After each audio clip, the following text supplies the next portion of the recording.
আজকে চলে আসছি মৎস্য খামারে।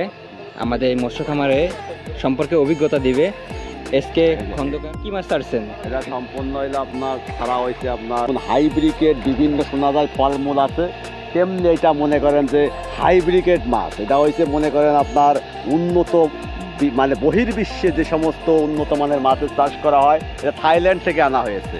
এটা সম্পূর্ণ থাইল্যান্ডের পাঙাশ। দেখেন অনেকে মনে করে যে পাঙাশ মাছ মানে নর্মাল পানিতে হয়, আসলে না। দেখেন একদম সুইমিং পুলের যে পানি, দেখেন সেই সুইমিং পুলের মতো পানি মাছ দেখা যাচ্ছে। এক একটা মাছ 15 কেজি থেকে 20 কেজি ওজন।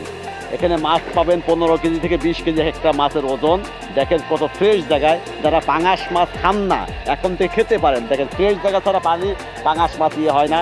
এবং এই পানিতে মানে এত সুন্দর সুন্দর মেডিসিন দেওয়া হয়, যে সমস্ত মেডিসিন দিয়ে পানি সুন্দর রাখা হয়।